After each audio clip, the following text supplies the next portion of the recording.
दोस्तों, सिद्धार्थनाथ सिंह उत्तर प्रदेश में भाजपा के ही विधायक हैं। 2017 से 2024 की सरकार में वो योगी आदित्यनाथ की जो सरकार थी उसमें मंत्री रहे, स्वास्थ्य मंत्री थे।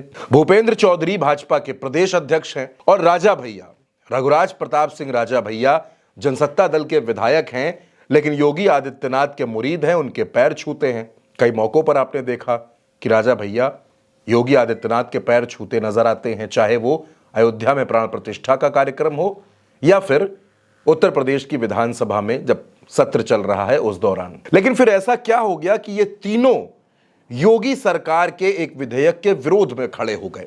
भूपेंद्र चौधरी बीजेपी के प्रदेश अध्यक्ष हैं, सिद्धार्थनाथ सिंह भाजपा के विधायक हैं और राजा भैया भी जनसत्ता दल के विधायक हैं। सदन में खड़े होकर सिद्धार्थनाथ सिंह ने तो सरकार को कई सुझाव दिए और इस विधेयक में बदलाव करने को कहा, लेकिन राजा भैया ने तो खुलकर विरोध कर दिया। इस विधेयक को व्यवहारिक नहीं कहा जा रहा और इसका नतीजा यह हुआ कि नजूल संपत्ति विधेयक 2024 जो विधानसभा में पास हुआ, लेकिन विधान परिषद में औंधे मुंह गिर गया और अब उसे वापस प्रवर समिति के पास भेज दिया गया है। सबसे पहले मैं आपको बताता हूं कि जो नजूल संपत्ति का विधेयक वित्त मंत्री सुरेश खन्ना ने सदन में पेश किया वो है क्या। दरअसल ये विधेयक इस बात को कहता है कि नजूल की जो जमीन है वो किसी व्यक्ति या किसी निजी संस्था को दिए जाने के बजाय उसका उपयोग सिर्फ और सिर्फ सार्वजनिक कार्यक्रमों के लिए किया जा सकेगा, उससे जुड़ा यह विधेयक है। अब दोस्तों, नजूल की जमीन पर उत्तर प्रदेश में बहुत से सरकारी भवन बने हुए हैं और सरकार कहती है कि किसी भी व्यक्ति या संस्था को यह नजूल की जमीन नहीं दी जा सकती। यानी जो लीज पर भी जमीनें दी गई, जो अंग्रेजों के समय से दी गई, अब उन पर भी सरकार विचार करेगी।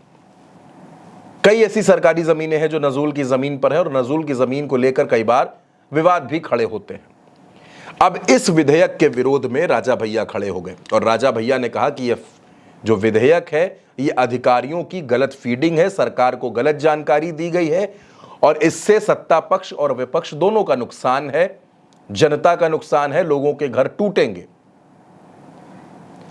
राजा भैया ने सदन में अपनी बात रखी। इसके बाद जो बात निकल कर आई, भारतीय जनता पार्टी के कई विधायकों, कई एमएलसी ने इस बात को कहा कि यह विधेयक 2027 में नुकसान करा सकता है। और दोस्तों, उसके बाद विधान परिषद में यह विधेयक गिर गया, पास नहीं हो सका। प्रवर समिति को भेज दिया गया है जहां इस पर विचार होगा। यानी नजूल की वो जमीनें जिन पर लोग अभी रह रहे हैं, अपने बाबा परदादा के ज़माने से रहते चले आ रहे हैं, उनको वो लीज पर ज़मीन मिली हुई है, अंग्रेज़ों के ज़माने से वो ज़मीन मिली हुई है। अब सरकार उस हर ज़मीन की जांच कराएगी। सिद्धार्थनाथ सिंह ने इसमें कई सुझाव दिए हैं कि अगर इन सुझावों को इम्प्लीमेंट कर लिया जाए तो ये विधेयक ठीक हो सकता है। जो लोग कब्जा करके रह रहे हैं, गैर कानूनी तरीके से रह रहे हैं, जिनसे सरकार को किसी तरह का कोई किराया, कोई शुल्क नहीं मिल रहा है और उन्होंने नजूल की ज़मीन पर कब्जा कर रखा है, तो उनके खिलाफ तो कार्रवाई होनी चाहिए। लेकिन अगर कोई गरीब व्यक्ति है और वो नजूल की ज़मीन पर रह रहा है तो सरकार को एक बड़ा दिल दिखाते हुए उन गरीब जनता के हित में फैसला लेना चाहिए।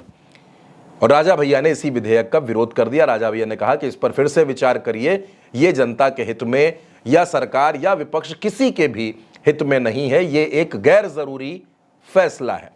अब दोस्तों, देखना होगा कि उत्तर प्रदेश में जिस तरह से इस विधेयक का विरोध हुआ है, जो विधानसभा से तो पास है लेकिन विधान परिषद में गिर चुका है, प्रवर समिति के पास है, अब इसमें आगे क्या होता है। लेकिन एक बात साफ है कि इस मसले पर सिर्फ विपक्ष ही नहीं बल्कि भारतीय जनता पार्टी के खुद के विधायक भी खुलकर विरोध में खड़े हो गए।